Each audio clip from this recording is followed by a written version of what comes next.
It is. The whole point is. All right, cool recording. All right. So one of Midnight Discovery. Midnight Discovery. One of our main. September 27th, Knoxville, Tennessee, 5:30, 2500 Sutherland Avenue. Come on down if you feel like it. If you're in Knoxville or wherever. Yep. So we have the one thing we came, or kind of our motto at the very beginning was we came for the revolution, but we're staying to make money. So that's kind of. I have my own little mottos. My mottos are fire for truth, and I had some others, but I like fires for truth. Yeah, people. I want to light shit on fire to figure out what it really is behind it. Yeah, and that would be some kind of air, oxygen, a fuel source. I want to burn the fucking shit down, see what's left. What's left will be the truth.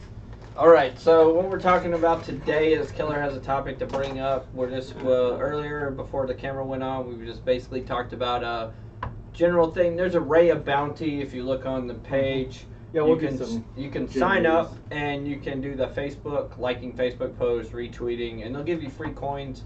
I'm not sure if you'll be able to purchase the coins because they may be banned in the United States due to securities purposes. But Rhea is a coin where it will automatically redistribute your portfolio according to your Rhea coins account into the top 20 crypto coins, which is that's how I invest already. And it does better than Bitcoin. They've done the graph that it does better than Bitcoin by a good amount. It should. If you just go into, so it's risk mitigation. But it's work, and that's why you let these guys do it. Patrick and I do it, but we fuck up, we get drunk, whatever. Well, it's hard when the fucking top 20 coins change rapidly. Yeah. And they should, and they do. That's the idea. If you're investing in top 20, then they do change rapidly. If you're investing in the top 3, they shouldn't change that much. But 20 is quite a lot. And I own, out of the top 20, I own about 10 of the top 20 because I own about 6. Fine. And reallocation, Keller will be reallocating his portfolio shortly. So he'll be probably into more coins. I always suggest Omisco. No. So I'll just say my holdings. My holdings are about, my current holdings are like 70% Neo, which I got in at like 15 and 20, and then it went to 55, and then it went down to 15, and now it's back up to 30. I've stayed in the whole time. Strong hands, motherfucker. Strong hands. Hodl. But Patty, he got out at the peak a little bit. Yeah, close to the peak, and then he bought in at the dip, and now it's up again. So we'll see how Patty does. But I've hodled, and Patrick has increased his wealth by adjusting for peaks and valleys. But I got about 70% maybe Neo, 5% IOTA, maybe 3% Litecoin because of atomic swaps. I think that's fucking badass. I don't give a fuck who you are. I think that's so cool. And Litecoin, as far as I know, is the only active coin that's actively doing it. And they can atomic swap between Litecoin and Bitcoin. And since Litecoin's relatively small market cap, Bitcoin's absolutely humongous. So if a small number of Bitcoiners atomic swap in the Litecoin, that's enough to create a dramatic increase.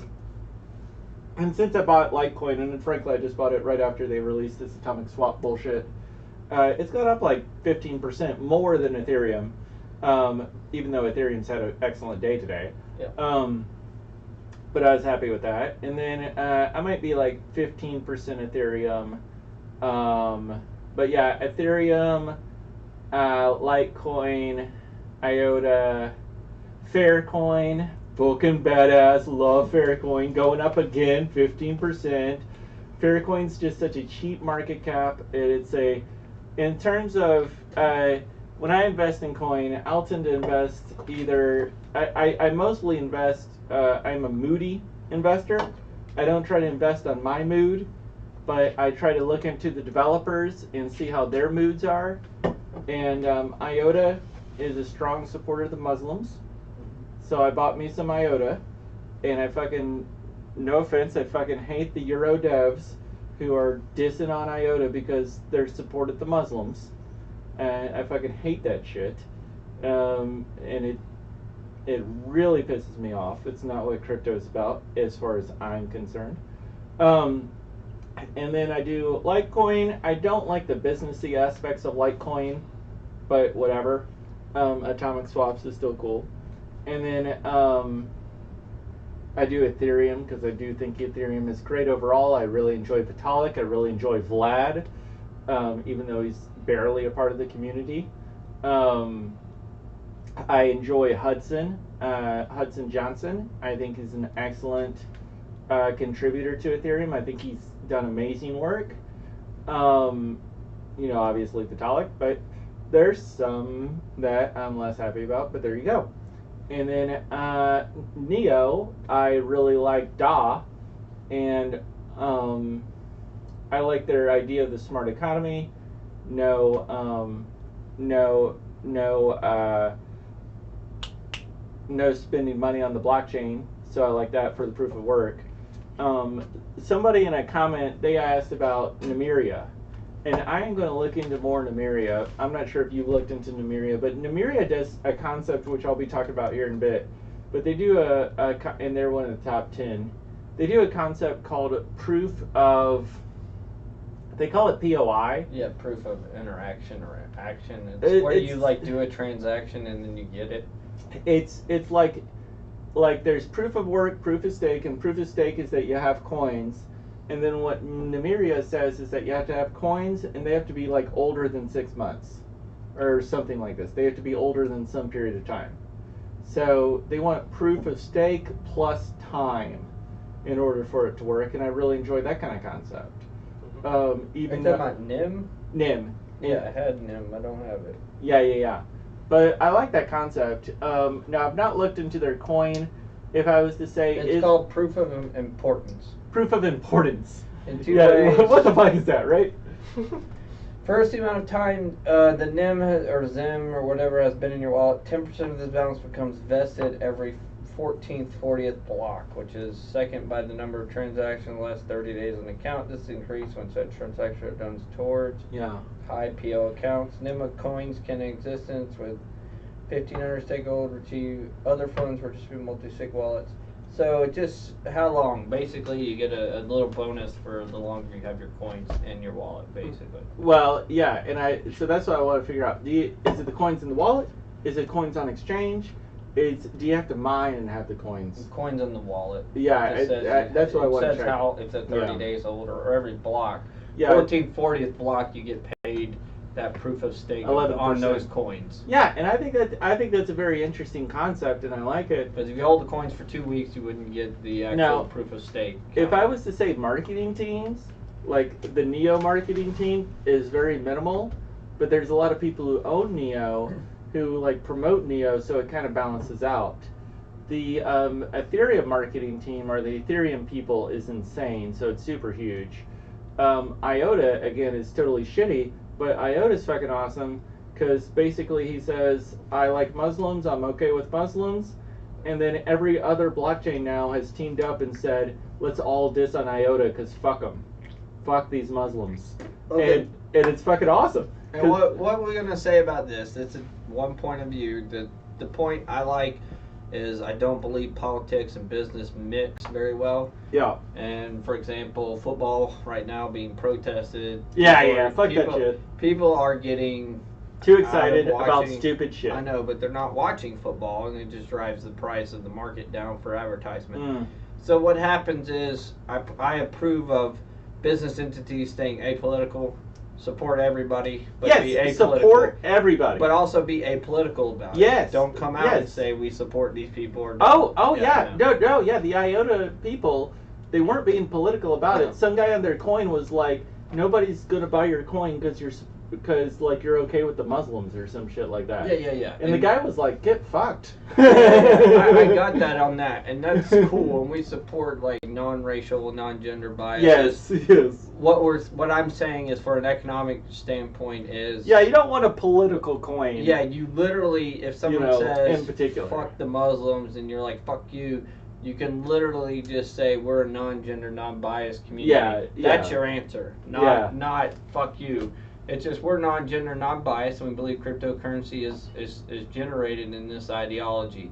I'll say that's an American view. Yeah, but that's an American view. Europeans are wildly different. Yeah, and you just say Europeans are wildly different. Because there is a heated discussion on what we have is people crossing borders, committing terrorist acts, and it's a very few. But when we talk about the very few, when we talk about this in the big thing, there's a very few who are radicalized Muslims. But when you have a society of, maybe 100 million, I forgot the top, and you have like a very few, maybe 1% or 0.5%, it comes out to being like 1 million people around the world. It's still a bunch of people. It's a lot of people. So staying out of those crosshairs, I believe, is economically beneficial. Yeah, I feel like but you can go about it any way you want. You can say we're non-gender, non-racial, non-biased in these areas. And that's our point of view, and believe crypto's that way. And if people use it for terrorist activities, guess what? They're going to get caught because ours is public. Ours is a public chain.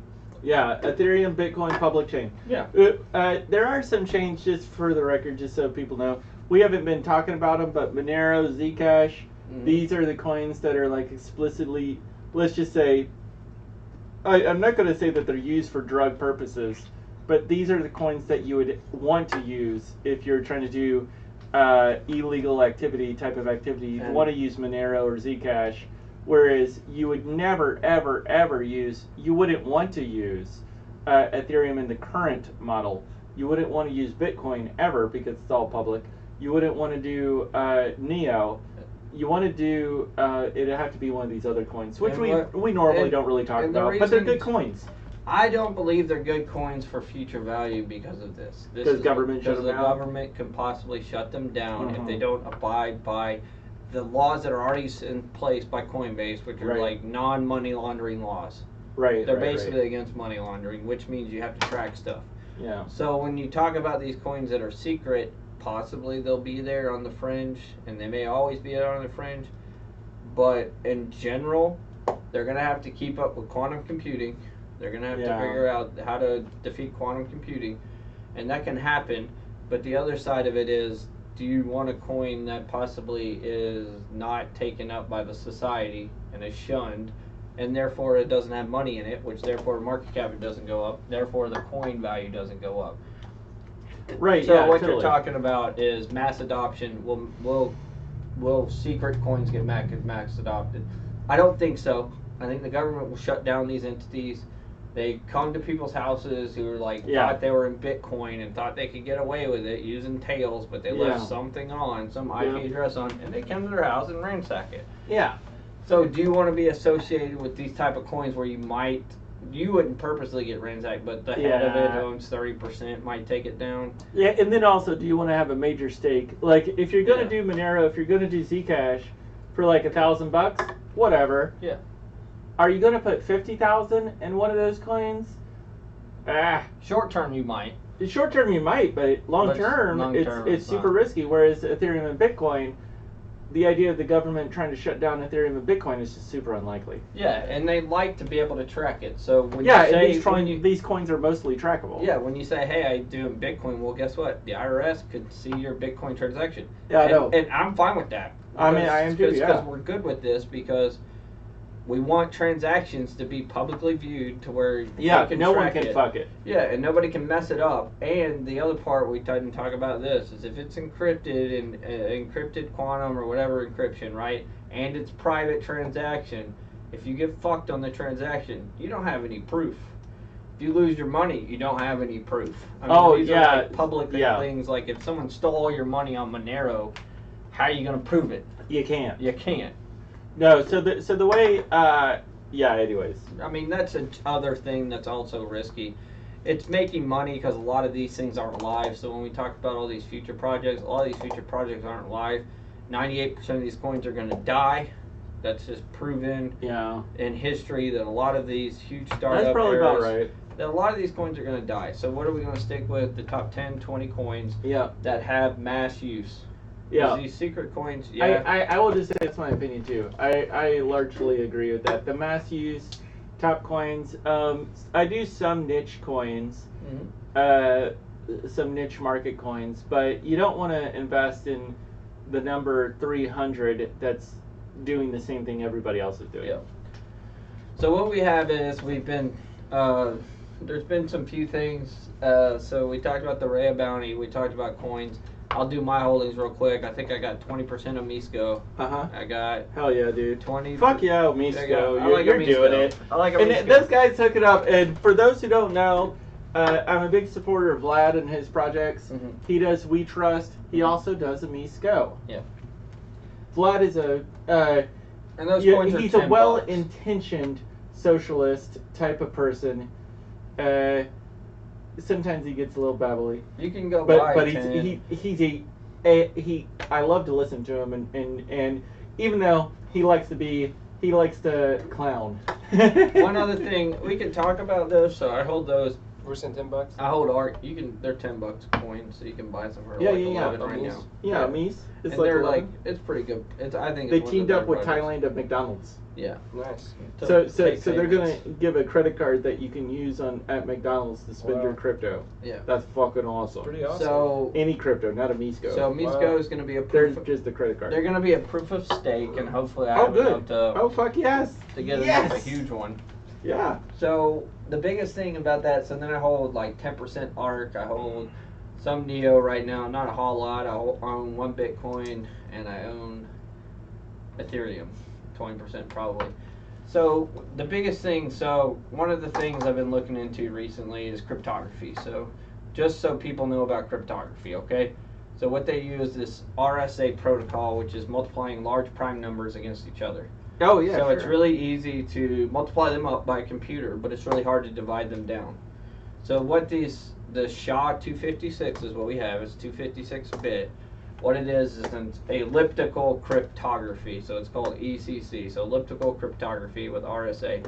So it's an ellipse. So you got to know the algorithm for the ellipse. Yeah, I didn't fucking and then know you this. drop a line. You drop a line to the ellipse, and you get 2 points.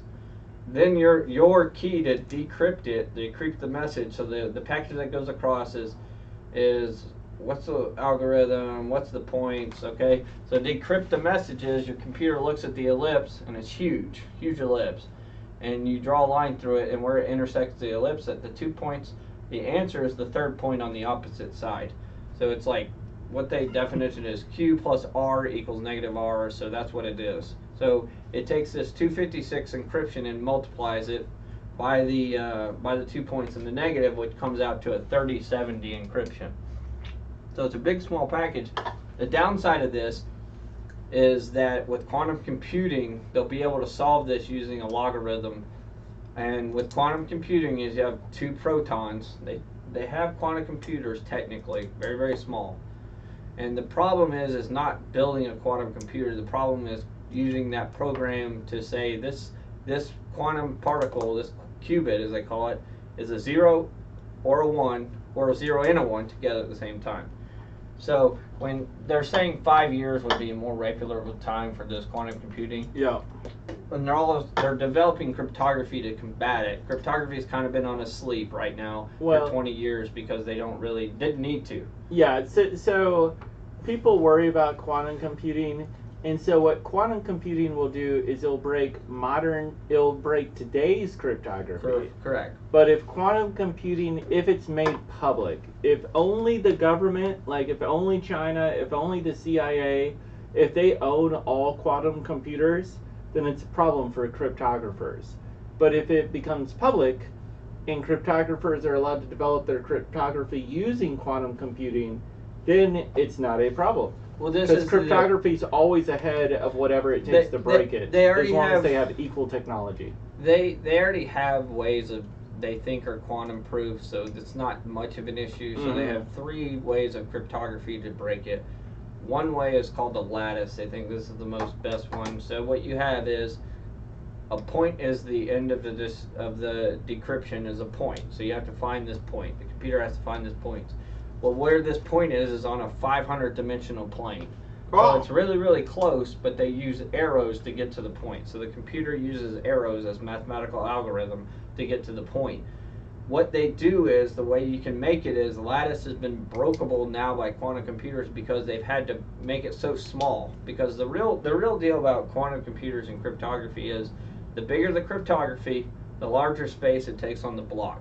So you have to be efficient with your cryptography and not make it breakable. That's why they use the ellipse cryptography now, because it's the size of 256, but it gives you 3070 encryption. So it's a very small size with very large encryption. So with this lattice effect, we can make it quantum proof. It just means, is it going to be too large? So when you send messages, they're going to be large.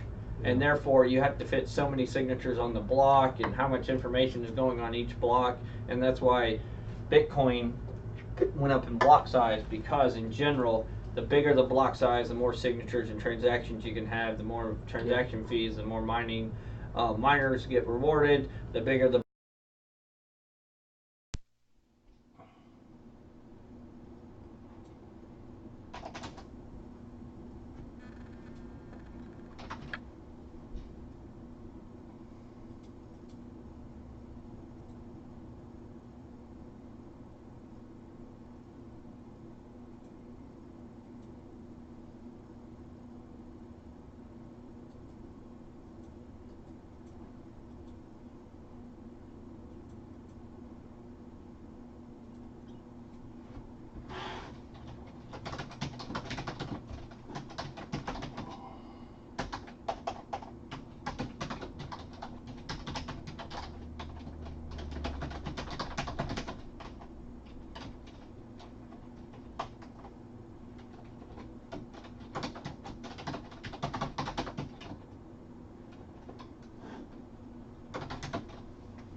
Mm-hmm.